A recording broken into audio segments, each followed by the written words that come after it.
कहानी की शुरुआत होती है एक रात को जब जोरों की बरसात हो रही थी। तभी पुलिस वालों ने सड़क पर एक ट्रक को रोका। उसमें एक औरत थी जो अपना ड्राइविंग लाइसेंस घर पर ही भूल गई थी। उसका पूरा ट्रक ढेर सारे कुत्तों से भरा हुआ था। इसके बाद हम एवलिन नाम की एक लड़की को देखते हैं जिसे रात को फोन आया और उसे तुरंत ही ऑफिस के लिए निकलना पड़ा। इसीलिए उसने अपने बच्चे को अपनी माँ के पास सुला दिया। फिर एवलिन पुलिस स्टेशन पहुंची, जहां उसे उस ट्रक वाली औरत से पूछताछ करने के लिए बुलाया गया था। वो खिड़की के पास सिगरेट पी रही थी और उसकी पीठ से खून बह रहा था। जब वो औरत पीछे मुड़ी तो एवलिन ने देखा कि ये तो एक आदमी था जिसने अपना मेकअप करके भेस बदला था। एवलिन ने कहा कि पूछताछ के बाद ही फैसला किया जाएगा कि उसके साथ क्या होना चाहिए। उस आदमी ने अपना नाम डगलस बताया और जब एवलिन ने पूछा कि उसके बच्चे हैं तो डगलस ने कहा कि मेरे सैकड़ों बच्चे हैं। फिर उसने अपने कुत्तों के साथ अपने प्यार की कहानी सुनानी शुरू की। बचपन में उसके पिता शिकारी कुत्तों को पालते थे। उसके पिता और बड़ा भाई दोनों ही काफी गुस्सैल किस्म के थे। हालांकि उसकी माँ उससे बहुत प्यार करती थी, पर अपने गुस्सैल पति के सामने वो भी कुछ खास बोल नहीं पाती थी।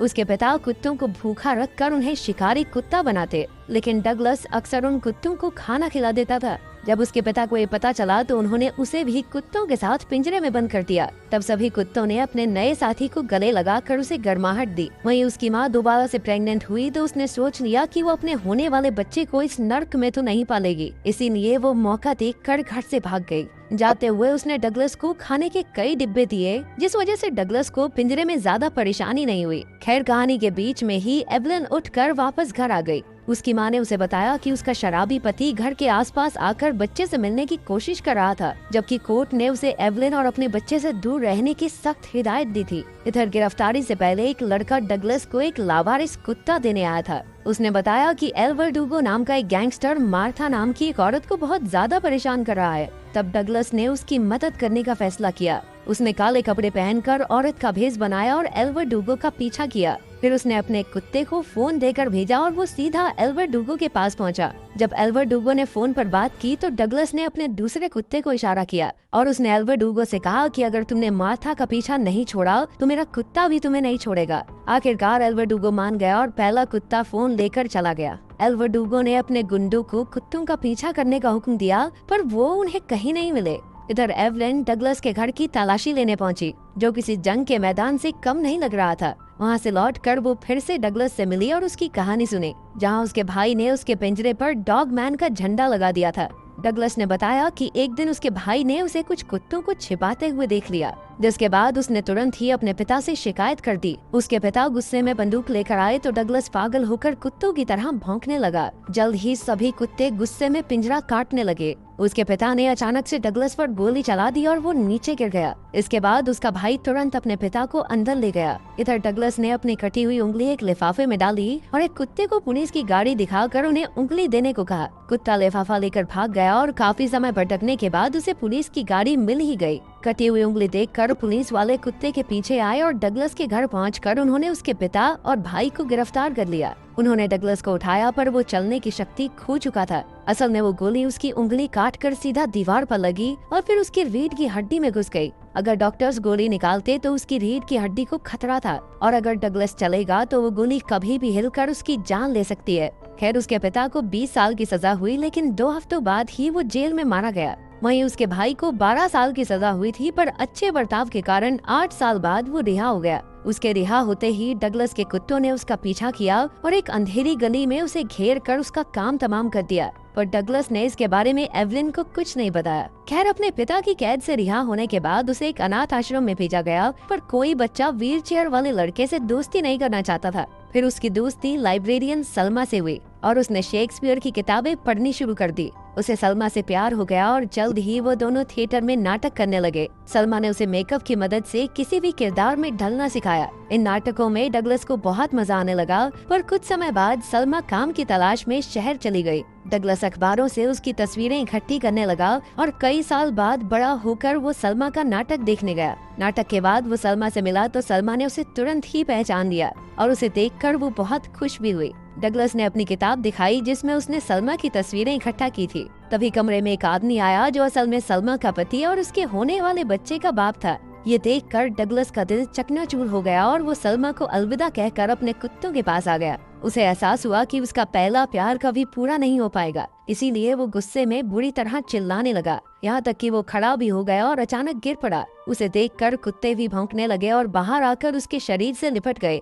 आखिरकार डगलस ने दिल जले आशिक की तरह अपने बाल काट दिए, पर मुसीबतें अभी खत्म नहीं हुई थी। एक दिन कुछ सरकारी अफसरों ने आकर उसे कुत्ते का शेल्टर खाली करने को कहा, क्योंकि अब सरकार के पास इसे चलाने का पैसा नहीं था। पर असल में वो ये जमीन कंपनीज को बेचकर पैसे कमाना चाहते थे। आखिरकार डगलस अपने कुत्तों को लेकर एक खंडर जैसी लैब में आ गया, और इतने सारे कुत्तों को खाना खिलाने के लिए उसे पैसों की जरूरत थी। इसीलिए डगलस ने काम ढूंढना शुरू किया। उसने हर जगह इंटरव्यू दिया, पर किसी ने उसे नौकरी नहीं दी, क्योंकि वो एक अपाहिज आदमी को काम पर नहीं रखना चाहते थे। खैर, एक दिन वो थिएटर में शो देखने गया, जहां उसे अपने पुराने दिन याद आ गए। उसने इस ग्रुप के साथ काम करने की इच्छा जाहिर की और कुछ समय तक खड़े होकर भी दिखाया, जिसे देखकर सभी हैरान रह गए।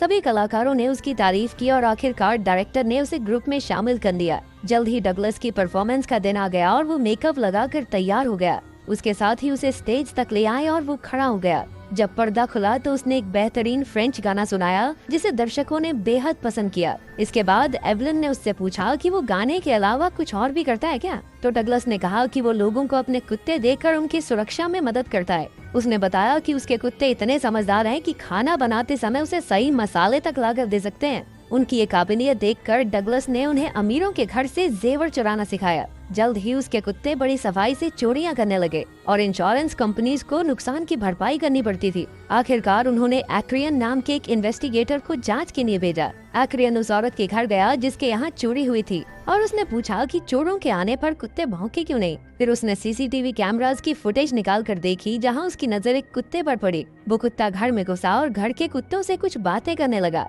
फिर वो चुपके से हीरो का हार चुरा कर भाग गया। तभी एक्रियन को एक दूसरी चोरी की याद आई और उसकी फुटेज में भी यही कुत्ता था।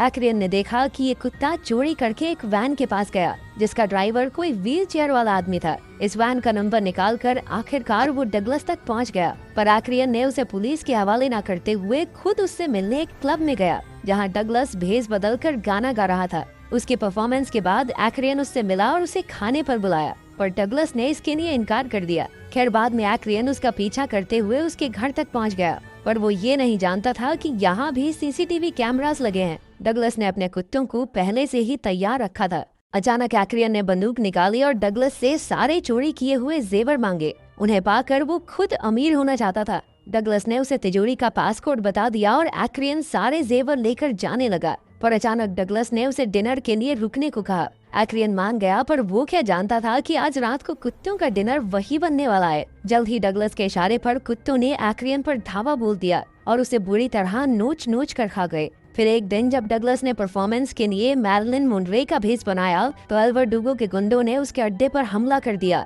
उन्हें खबर मिली थी कि उस दिन डगलस के कुत्तों ने ही एल्वर डुगो पर हमला किया था। जब डगलस ने गोली की आवाज सुनी तो उसने अपने कुत्तों के सामने जंग का ऐलान किया और उसने खुद भी एक बंदूक उठा ली। फिर उसके कुत्ते गुंडों को घर में मौजूद अलग अलग जगहों पर ले गए। उन्होंने किसी को बिजली के झटकों से तो किसी को गड्ढे में गिराकर मार डाला, किसी को रस्सी से लटका दिया तो किसी को कच्चा चपा गए। इधर डगलस भी अपनी बंदूक से गुंडों का सफाया कर रहा था, पर पीछे से कुछ गुंडों ने उस पर हमला करके उसे जख्मी कर दिया। अब एल्वर डुगो ने दीवार पर गोलियों की बारिश करके दीवार ही गिरा दी। फिर वो डगलस को गोलियों से भूनने ही वाला था कि एल्वर डुगो की गोलियां खत्म हो गई। तब डगलस ने अपना गिलास उठाकर कुत्तों को इशारा किया और उन्होंने एल्वर डुगो का नामो निशान मिटा दिया। इसके बाद जब पुलिस वालों ने उसे गिरफ्तार किया तो उसने कहा कि ये सारे कुत्ते उसके बच्चों जैसे हैं। उसने कुत्तों को इशारा किया और सभी ट्रक से निकलकर भाग गए। अंत में एवलिन ने उससे पूछा कि तुमने अपनी कहानी मुझे क्यों बताई। तो डगलस ने कहा कि हम दोनों दुख से जुड़े हुए हैं। बाद में जब एवलिन अपने घर लौटी तो एक कुत्ता चौराहे पर बैठा हुआ था।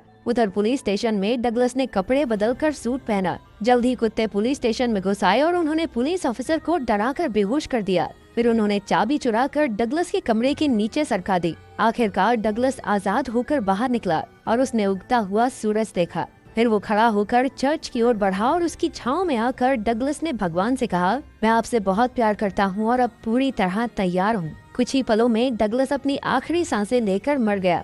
असल में उसके चलने पर रीढ़ की हड्डी में लगी वो गोली हिल गई, जो सीधा जाकर उसके शरीर के एक जरूरी अंग में लग गई। इसके बाद उसके सभी कुत्तों ने अपने मरे हुए मालिक को घेर लिया और पहले की तरह उससे लिपट गए। वहीं दूसरी ओर एवलिन अपने बच्चे को सुला रही थी और अचानक उसने देखा कि घर के बाहर एक कुत्ता बैठा था। वो समझ गई कि ये डगलस की तरफ से एक आखिरी तोहफा था जो उसने एवलिन और उसके बच्चे को उसके शराबी पति से बचाने के लिए भेजा था। अगर वीडियो पसंद आई तो लाइक कर देना, चैनल को सब्सक्राइब कर देना। मिलते हैं अगली वीडियो में।